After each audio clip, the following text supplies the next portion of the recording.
Hi, I'm Spencer. Welcome back to Expat Jack. Today I'll be talking about language, the challenges of learning a new one, and how to easily overcome them to fast forward to the point where you can actually enjoy the fact that you're making progress. Stay tuned.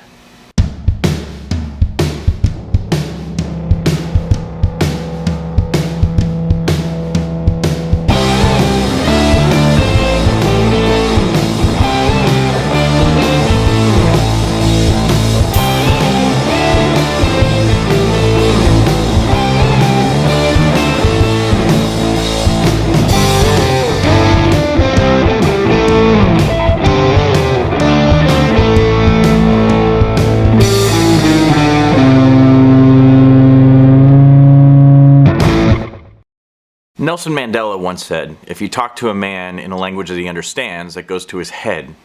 If you talk to him in his own language, that goes to his heart. It seems today that most of us have a hard enough time communicating in our own native language, because the art of listening has disappeared with the advent of the personal soapboxes that are the social media platforms. Irony, I know, because I'm addressing you from one of them. Most of us have had some formal language training in our school years way back when, but it didn't stick for whatever reason. Maybe we weren't interested, maybe it wasn't well taught. It could be any number of reasons why. Either way, that experience makes it seem even more impossible to try and learn a new language today with our even busier lives, right? But don't fret, because that's honestly not the truth. It really just requires a logical way of going about it and putting a little bit of effort in. Now you might be saying, well, I've tried Rosetta Stone, I've tried Duolingo, and it didn't work all that great. And those apps are fun. They're kind of like games. They keep you tied to them for a little while. But they're missing a key component of learning language, and that's really how our memory retains knowledge and information. So that's where we're going to start. Now, I read a number of books when I really started getting serious about this endeavor of learning Romanian, and most of them were okay, they were fine, but there are two that were just fantastic, and I'm going to share those with you. The first one is Becoming Fluent, this book right here. There you go, you can see it. And it's by Richard Roberts and Roger Kreutz, both of which are professors in psychology, and one of which is a foreign services officer from the US State Department. Now, this book is really good. It dives into the psychology of how we learn language, benefits that adults have over children learning. I know it sounds crazy, right? And I'll get to that in just a minute, but this is a great book. The second one is Fluency Forever, or Fluent Forever by Gabriel Weiner. And he's actually an opera singer that out of necessity had to learn German, Italian, French, and Russian for his job. Now, half this book is psychology, like the other one, and it's great insight, but the other half of this book is methodology, which you can see here. I've tabbed the crap out of this book because there are a lot of things I wanted to remember and put into practice. And I'm going to get into the short version of that here in just a minute, and you'll understand why these books are great and why learning about how we learn is actually the first step to getting this taken care of, right? As adults, we've experienced a great deal more than children. And we understand a lot more about communication as well, not just the words we say, but the meaning behind them, the intent, the body language associated. So we're honestly much better prepared for learning a new language than a child is. Now, those experiences are personal. So when we learn a new word in the new language we're trying to learn and attach it to that personal experience, it sticks much better than, say, we attach that new word in the new language to a word in the language we already know, our native language, right? Now, let's take an example. Let's take the word dog. Okay, so many of you out there have dogs, or you know someone that has a dog. You had a dog when you were a kid, or maybe you had a bad experience with dogs, so you're scared of dogs and will never own a dog, right? Either way, you have a personal memory or many personal memories that you can draw on when the word dog comes up, right? So, take for instance in Spanish the word perro, which means dog, okay? If you relate perro to dog, when you have that experience, you see a dog, your brain is going to go dog. And then it can be like, what's that in Spanish? Perro. Okay, so then you can express perro for dog, right? Now, if you do it another way, if you just learn the word in Spanish, perro, and attribute it not to the English word, but attribute it directly to that memory, right? Directly to that memory of your dog, a dog that almost bit you, or whatever memory of a specific dog that you have experienced with. When you see a dog in the future and you train your brain that way, you see a dog, your brain will automatically go perro, because it understands the correlation of that much easier than, than having that middleman of the English word you already know, right? And we'll get to how we can use that here in a few minutes, how to train that. The next thing is we need to understand how to pronounce these new words in the new language properly. And the best way to do that is to learn how to say them like a native speaker does. So, thankfully, we have this wonderful thing called the internet, and there are actually sites out there where you have hundreds of thousands of examples of how to say specifically any word in that language like a native speaker, or most words. And I'll give you a great resource for that here in just a moment. Something else we need to consider is tuning our brains into the cadence and frequency of that new language. Now, what do I mean by that, right?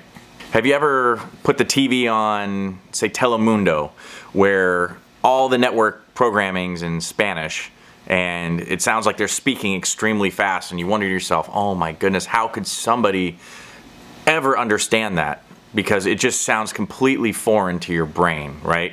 Your brain is not in tune with the cadence of that language. Your brain is not used to it. You're used to the pronunciations, enunciations, cadence of English, and it sounds much slower, right? Well, what's funny is that's kind of a trick your brain is playing on you. So when you're learning your native language, English for my case and probably most of you watching, as your brain learns that language, at some point it gets to a place where it says, okay, so this is how we communicate. So anything else is just basically grouped in with that white noise of background, and it's not something you're paying attention to. There's so much stimuli in the world around us that our brains have to pick and choose the things to focus on so it doesn't overload, That's what's going on there. The good news is we can train our brains to overcome this simply by listening to our new language we're trying to learn on a regular basis. Now, you can take whatever kind of media appeals to you. You can take music, you can take a television show, but honestly, spoken language is best because that's how people communicate, right? If you're listening to a song, kind of hard sometimes to hear specific pronunciations of words. And so this plays a part as well. And don't worry, I'll tie this into everything else here as we put it all together. The last piece of the puzzle is going to be reading in the new language. And the trick will be taking these new words and phrases you've learned, the new vocab, and putting it all together to form a big picture in that new language. This serves a dual purpose of understanding grammar. So reading will help you put all those things together. And just by reading in this new language, subconsciously it will be building these blocks that you can use later on when you're trying to speak. One of the best ways to do this is to go and buy Harry Potter in your new language. The reason being is it's an easy read, it's available in over 70 languages, I think. And it's probably not obscure. It's probably a storyline you're familiar with. You're probably familiar with the characters because you've either A, already read it, or B, seen at least one of the movies. So because of that, you'll be able to relate to it, and it'll be a little more fun than just picking an obscure piece of literature in that language. Now let's put it all together. We need a system of learning new words that will tie to our personal experiences. So that system is the Smart Flashcard. And there just so happens to be a really good app for that called Anki, A-N-K-I, which I'll link below. Now go on Anki.com and sign up for a free account, download the app for your computer, but then also pay the $25 to be able to download it on your smartphone and tablet as well. And I'll get to why that's important in just a little bit, but I promise it's absolutely worth it. It's one of the best things you can do for yourself to make sure that you stick with learning this new language. So smart flashcards. What is a smart flashcard? Okay. So the way it works is these flashcards are smart in the sense that they don't show up every single time, every single day, right? So when you make a new flashcard, on the one side, you'll have what it is you're trying to learn, and on the back side, you'll have the answer, right? Like a standard flashcard. Though these are a little bit different. You can put a picture on the front, and on the back, you can put the word in the language written, and then you can also attach an MP3 of a native speaker speaking that language, right? So you see where I'm going with this. So these flashcards are smart in the sense of frequency, how often you see them. So say you have your flashcard here, you flipped it over, right? You're on the back side now, and you either got it right or you didn't. So there's a red button that says 10 minutes and a green button that says 1 day. If you didn't get it right, you hit the 10-minute button and that'll recycle it. You'll see it again 10 minutes later and hopefully you'll get it right that time. Then you hit the 1 day button. So that means the next time you see this flashcard, it won't be for another day. So tomorrow you'll get it again. Now when this flashcard pops up again tomorrow, it'll have more options on it. You'll still have the 10-minute red button. You'll have a yellow button that might say 2 days if it was on the tip of your tongue and you finally got it. And then the green button will say 4 or 5 days, right? So say you get it again. Green button. Good job. You're learning. The next time you see that card will be in 5 days, and you'll have even more options. You'll have 10 minutes, you'll have 3 days, you'll have 5 days, you'll have 10 days, depending on how well you do.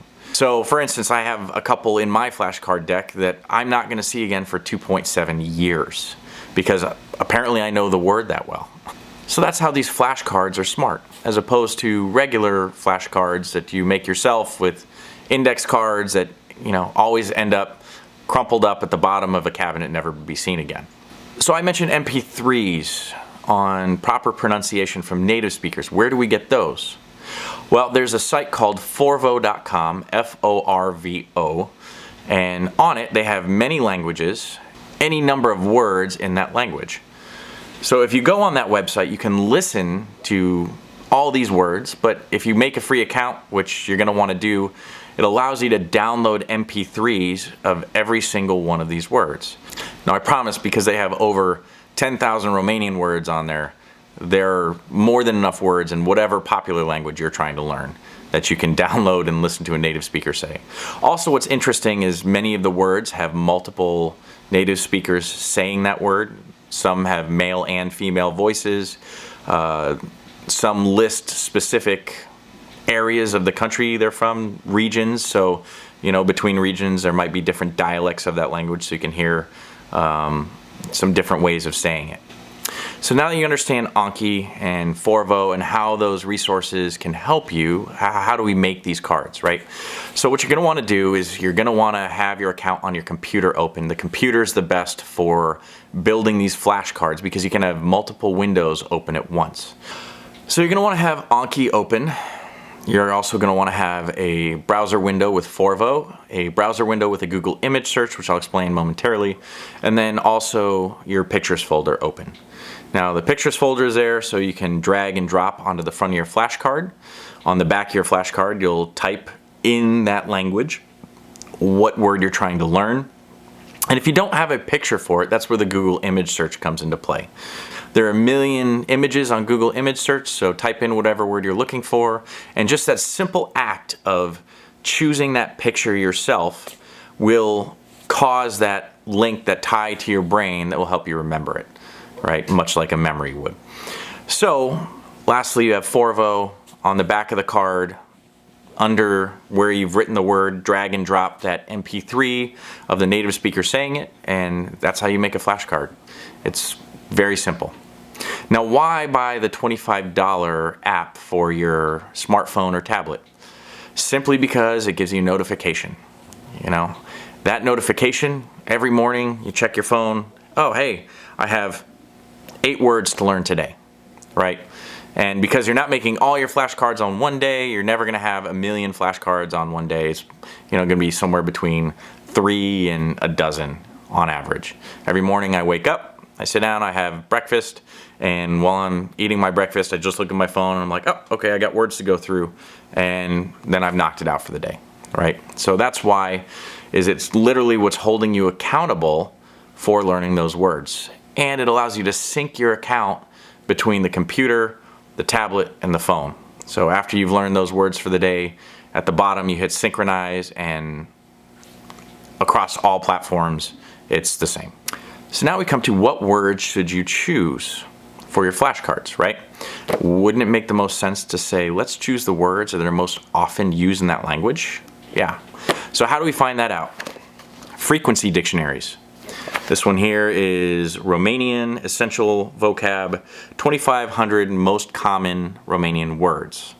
The company that makes these is mostusedwords.com. I'll put a link below. But this is the best way to start, to build an essential vocab. 250 words is the bare minimum, the core of the language. 750 is what almost all speakers of that language use on a day-to-day basis, and 2,500 words will allow you to say anything you want to say. You might just have to get creative in specific situations, whether they're for work or any sort of activity that is not quite popular. So after the first one, if you're so smart, then there's the next one, intermediate words, 2,501 to 5,000. Advanced, 5,001 to 7,500, and then this is like the master frequency dictionary, 10,000 words. Good luck, right? I'm still on the first book, so I can dream. Now that doesn't help you with verbs, okay? In order to be able to create sentences, you're gonna have to learn basic verbs like to be, to go, to do or to make, to have, to want, to need, to eat, to sleep, to drink. All those things are important, and conjugating them is an even greater task. And it seems daunting because there's, so many different ways of using these verbs in a past tense, a present tense, and a future tense. The best thing you can do is just find one simple way to say in the present what you're doing, in the past you've done it, and the future you will do it, just to convey those differentiations between them, right? You don't have to be perfect, because what's going to happen is when you're speaking with other people, they're going to understand what you mean. So it's not really going to make a difference. They're going to know you're not a native speaker. And worst case scenario, they understand you. Best case scenario, they correct you. And from that experience, you will remember it, and you will hopefully use it properly from then on out, right? Now, something that can help with that is you find different verb conjugators. This was a good one for Romanian. It has, probably a couple hundred words in every way you could conjugate them. So this also helps when trying to read. So I'm not actually reading Harry Potter, I'm reading Habitul, O Călătorie Neașteptată, The Unexpected Journey, The Hobbit, right? It's literally just because I couldn't find Harry Potter in Romanian, but this works. And I use this when I come across verbs that I don't understand what they are. So the other thing you can find is plenty of free information out there. I found about 30 pages on Romanian verbs, how to form and use their moods and tenses. So this has been awesome too. There's plenty of free information out there. It just requires a quick Google search. That's about it.